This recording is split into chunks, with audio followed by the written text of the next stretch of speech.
Hey, I'm Diane. Today I was going to talk about a few things.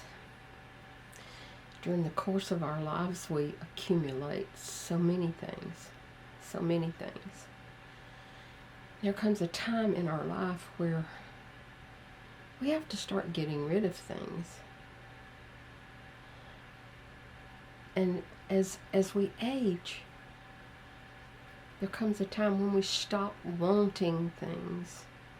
Are you there yet? I'm finally there. Thank God, I'm finally there.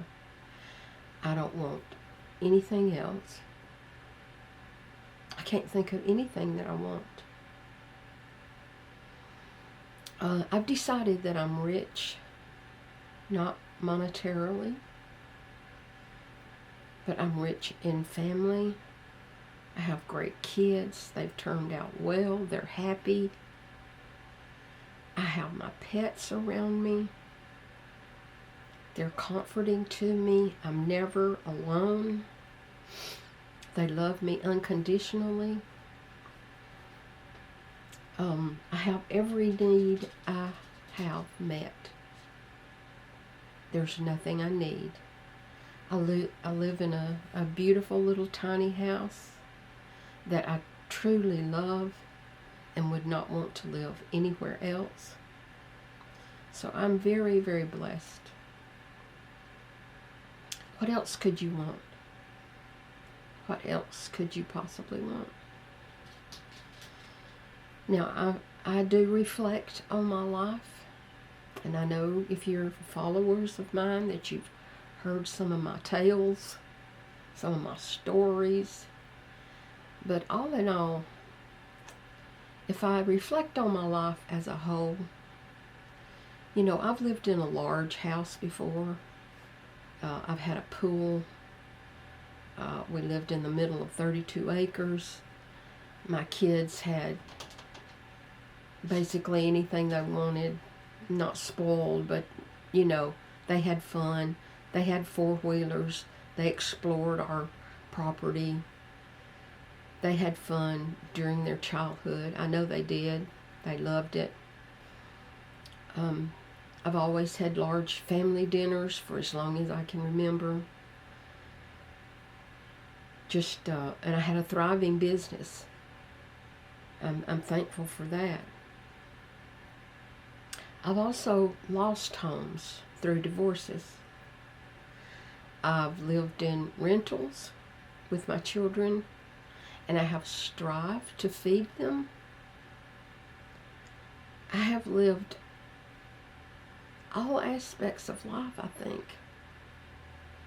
And because of that, I think it has made me more compassionate. I really do believe that it has made me more compassionate. And I'm thankful for that.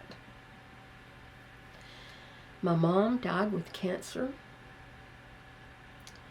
My father had Parkinson's, which led to dementia and eventually pneumonia, and he died. I was an only child. And as they both died, I was laying on their... I was laying on their chest, holding them as they took their last breath. How fortunate was I to be at their death that way. And when they both died, I thought, that's the way I want to die, with my children surrounding me, knowing that I have been loved. Some people don't even get to experience love. I'm so blessed. I'm so blessed.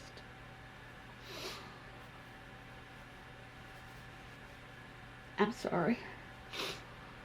I told you I was an only child, but I had numerous cousins. We were a large, wonderful family. We were always close, and still are. My cousins were like my sisters and brothers. So I never felt alone. and they were always spending the night with me, or I was with them. I had a wonderful childhood. I did. I know I've complained a lot in other videos about certain aspects. They were true, but I'm looking at my life as a whole. I was blessed. I am blessed.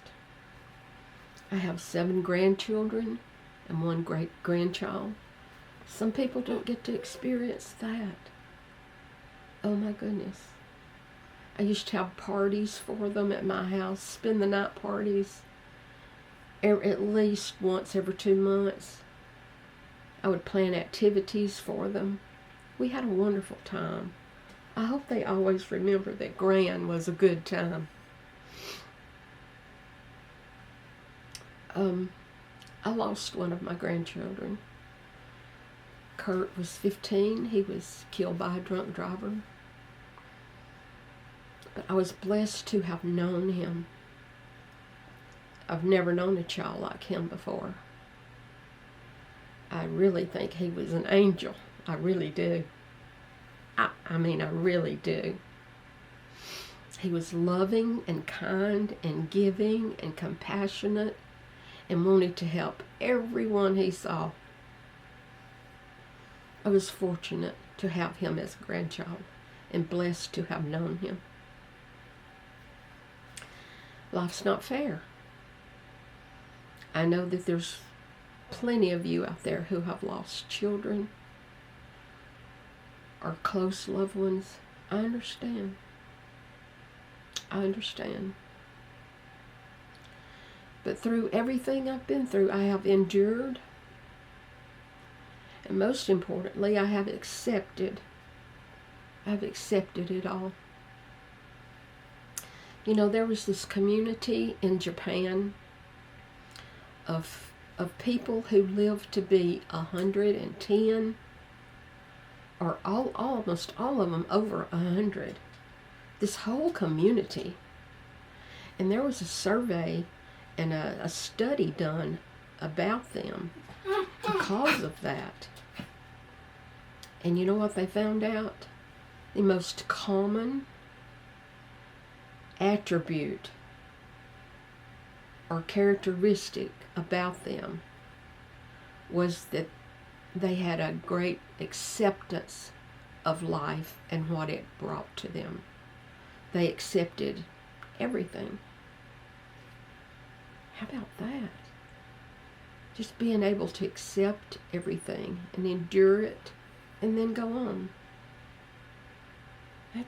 That's a great lesson. When my grandson died, I relinquished control over everything. I no longer had control over anything. It didn't matter what I wanted to happen or what I didn't want to happen. As I said before, life's not fair. And I can't do anything about it. So I live a simple life now in my tiny home. I have a routine every day. I do the same things every day. And I've decided that whatever comes, I'm okay with it. I'm okay. However this ends for me, I'm okay. I'm okay. See you next time. Love's coming your way.